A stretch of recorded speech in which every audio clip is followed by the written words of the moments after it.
Assalamualaikum warahmatullahi wabarakatuh. Selamat berjumpa kembali sahabat-sahabat subscriber dan sahabat-sahabat teknik motor official dimanapun Anda berada. Pada kesempatan kali ini kita akan mempelajari tentang kelistrikan pengapian arus listrik DC atau arus listrik searah untuk sepeda motor Smash atau Shogun 125.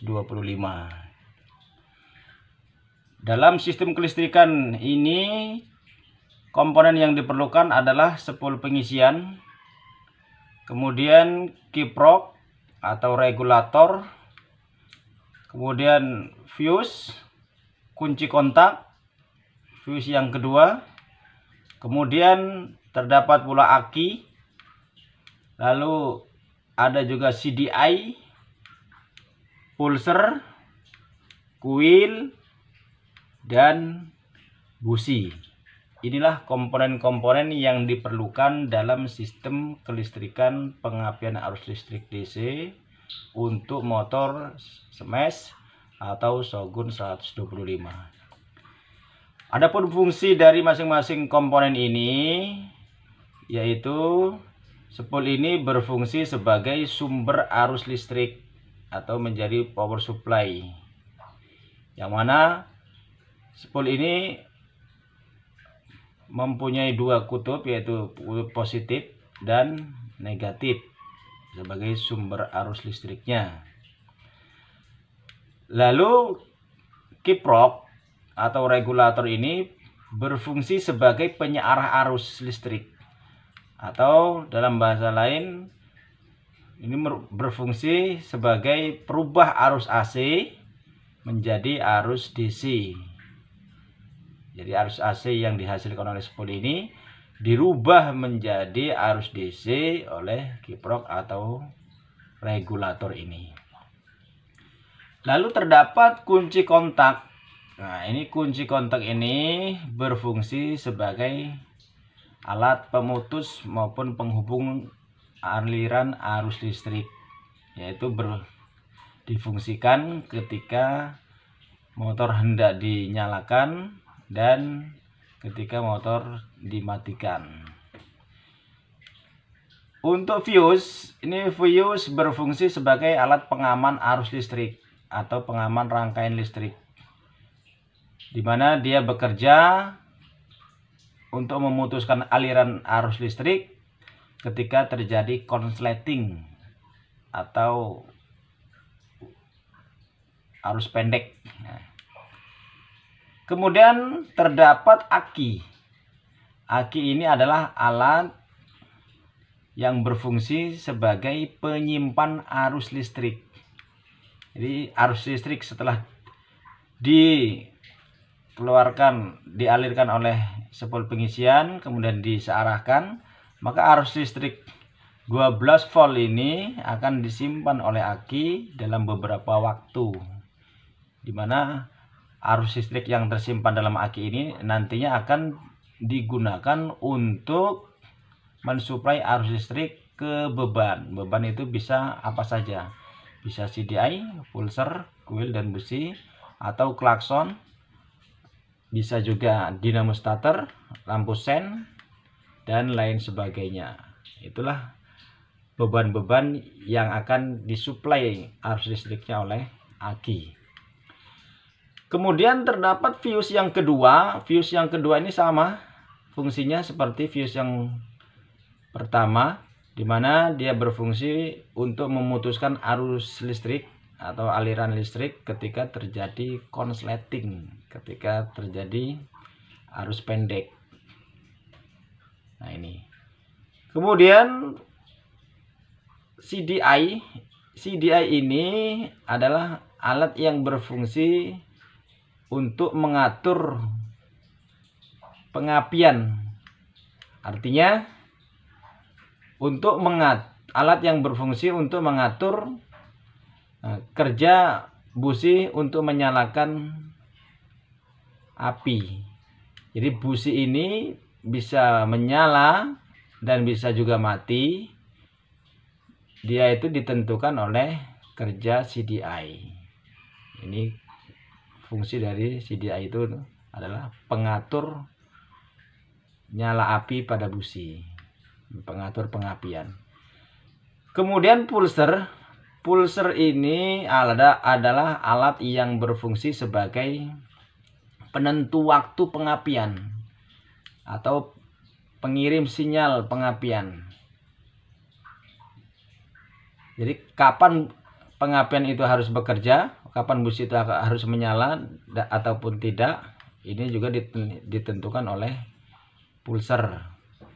Jadi ketika pulser ini mengirim sinyal pengapian ke CDI, kemudian CDI akan mengatur pengapiannya, kemudian busi yang bertugas untuk menyalakan atau merubah arus listrik menjadi nyala api. Kemudian terdapat koil. Koil ini adalah alat yang berfungsi untuk menaikkan tegangan rendah menjadi tegangan tinggi, yaitu tegangan 12 volt menjadi tegangan 1500 volt hingga 10.000 volt. Jadi cukup tinggi tegangan listrik yang akan dinaikkan oleh koil. Jadi koil ini bekerja sebagaimana trafo step up atau trafo penaik tegangan dari tegangan rendah menjadi tegangan tinggi. Ini kalau tersentuh oleh kita, maka bisa nyetrum outputnya ini, kabel outputnya ini. Kalau kabel inputnya tidak, kabel outputnya ini cukup berbahaya kalau sampai tersentuh oleh kita. Kemudian terdapat juga busi. Ini busi berfungsi sebagai alat perubah arus listrik menjadi nyala api atau menjadi bunga api. Jadi ketika busi ini teraliri listrik yang besar dari kuil sebesar 1500 sampai 10.000 volt itu, maka busi ini bisa menyala, merubahnya menjadi nyala api. Nah, nyala api ini difungsikan untuk membakar kabut bensin yang terdapat dalam ruang pembakaran di dalam head cylinder itu. Nah, itulah beberapa fungsi dari masing-masing komponen kelistrikan pengapian arus DC untuk sepeda motor smash atau motor shogun. Itu fungsinya. Adapun sistem kerja atau proses mengalirnya arus listrik dalam kelistrikan pengapian arus DC ini, yang pertama itu dimulai dari spool pengisian. Jadi spool pengisian ini ketika rotornya berputar, ketika magnetnya itu berputar, maka spool pengisian ini akan mengalirkan arus listrik positif dan arus listrik negatif. Nah, arus listrik positifnya dari spool pengisian ini akan mengalir menuju ke kiprok atau ke regulator yang akan disearahkan atau dirubah arus listriknya dari AC menjadi DC oleh kiprok. Nah, setelah dirubah arus listriknya, maka arus listrik akan mengalir, arus positifnya ini akan mengalir ke kunci kontak, ke fuse. Dari fuse ini akan mengalir ke aki untuk disimpan dalam waktu yang cukup lama oleh aki. Setelah disimpan oleh aki, maka aki pun akan mengeluarkan juga arus listriknya. Arus positifnya akan dikeluarkan, arus negatifnya akan dikeluarkan. Misalnya ketika motor mau dinyalakan, karena arus listrik aki ini diperlukan untuk mensuplai dinamo starter. Kemudian itu salah satunya. Kemudian setelah arus listrik mengalir dari kiprok atau regulator ini atau dari aki, kemudian menuju ke kunci kontak. Nah, kunci kontak ini akan mengatur mengalirnya arus listrik. Kapan arus listrik ini bisa mengalir dan kapan harus dimatikan, ini dilakukan oleh kunci kontak, yaitu ketika motor dimatikan atau ketika motor dihidupkan. Itu arus listrik akan mengalir menuju fuse yang kedua sebagai alat pengaman rangkaian listrik yang kedua. Kemudian fuse ini, dari fuse arus listrik positif akan mengalir ke CDI, sebagai sumber arus listrik CDI. Nah, dari CDI ini arus positifnya akan terbagi pula ke pulser, kemudian arus negatifnya ini ke pulser juga.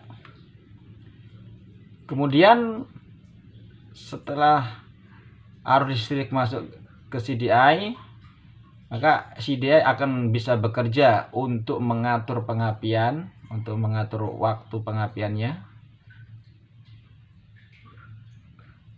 Kemudian pulser juga mengirimkan sinyal pengapian. Jadi ketika pulser mengirim sinyal pengapian ke CDI ini, maka CDI akan mengatur pengapiannya, yaitu mengatur nyala busi ini. Nah, dari CDI outputnya menuju ke kuil. Dari kuil ini arus listrik yang menuju ke kuil ini masih rendah, kurang lebih 12 volt. Lalu arus listrik atau tegangan listrik yang masih rendah, masih 12 volt ini akan dinaikkan oleh koil, akan ditinggikan oleh koil hingga 1500 sampai 10.000 volt, cukup tinggi sekali. Kenapa harus tinggi? Kenapa koil ini harus menaikkan tegangannya? Karena kalau tidak dinaikkan sebesar 1500 volt minimal, maka busi tidak akan bisa bekerja. Busi tidak akan bisa menyalakan api, tidak akan bisa merubah arus listrik menjadi nyala api. Makanya akan dinaikkan dulu oleh kuil dengan tegangan yang cukup tinggi. Nah, setelah arus listrik dinaikkan oleh koil sebesar 1500 sampai 10.000 volt itu, maka arus listrik outputnya itu akan diteruskan, akan dialirkan ke busi. Nah, akan dialirkan ke busi sehingga busi akan bisa bekerja untuk merubah arus listrik menjadi nyala api atau menjadi bunga api.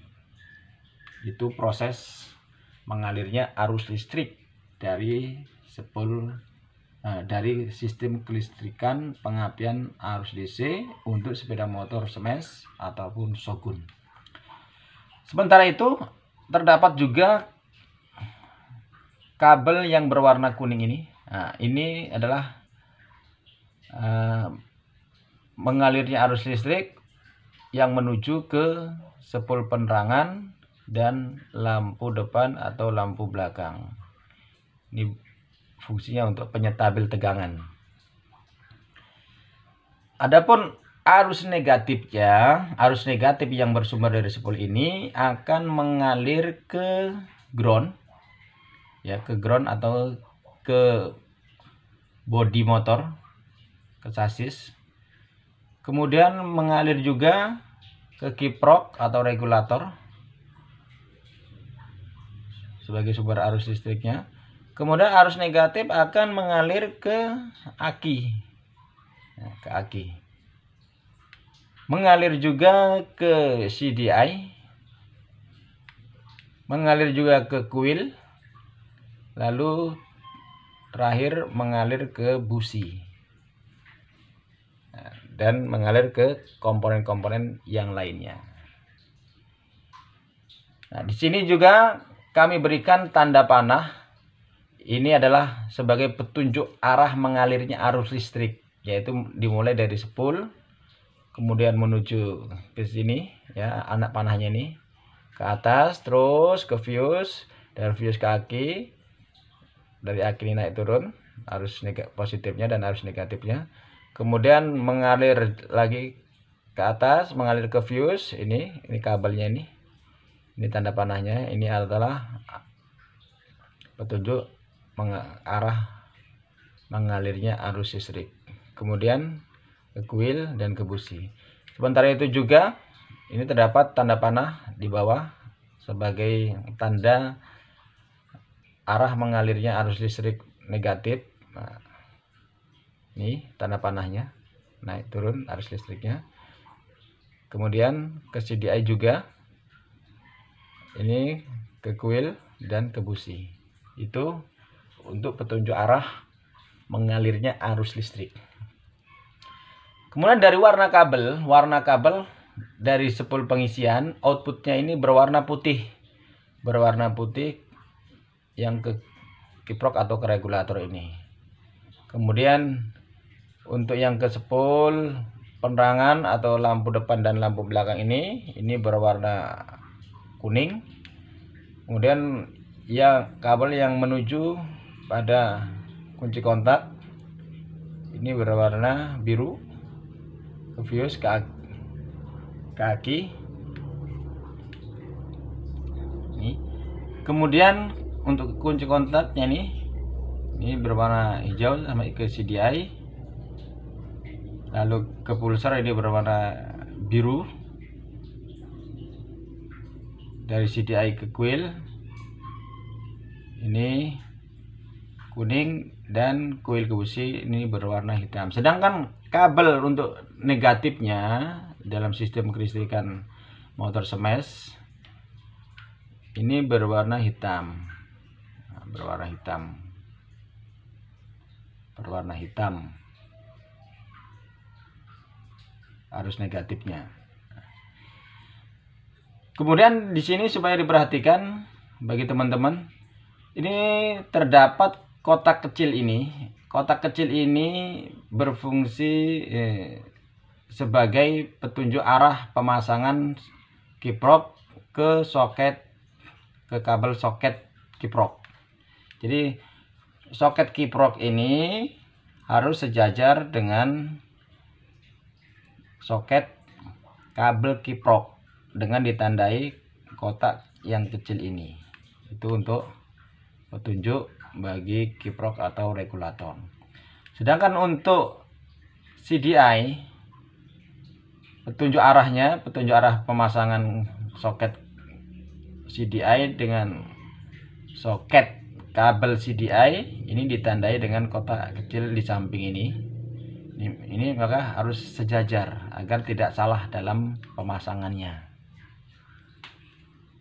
Itulah berbagai petunjuk arah dan petunjuk pemasangan kiprok ataupun CDI. Demikianlah teman-teman semua apa yang dapat kami sampaikan, mudah-mudahan bisa diterima dengan baik dan mudah-mudahan bisa bermanfaat. Untuk itu kami mengajak teman-teman semua untuk berbagi ilmu kepada teman-teman yang lain dengan cara meng-share video kami ini ke berbagai media sosial teman-teman, yaitu bisa ke Facebook, bisa ke Instagram, bisa ke Twitter, ataupun grup WA dan lain sebagainya, agar kita bisa sama-sama berbagi ilmu dengan yang lain. Kemudian bagi teman-teman yang ingin terus bisa mengikuti channel kami ini dari video-video terbaru kami, terupdate kami nantinya, silahkan untuk mensubscribe video kami dan jangan lupa untuk mengklik lonceng notifikasinya agar teman-teman terus bisa mendapatkan informasi-informasi terupdate dari kami sehingga teman-teman tidak ketinggalan. Dan untuk mendukung terus berkembangnya channel kami ini, silakan untuk di like agar kami bisa terus memberikan ilmu-ilmu yang bermanfaat untuk kita semua. Demikianlah apa yang dapat kami sampaikan, mudah-mudahan bermanfaat. Kami ucapkan terima kasih. Assalamualaikum warahmatullahi wabarakatuh.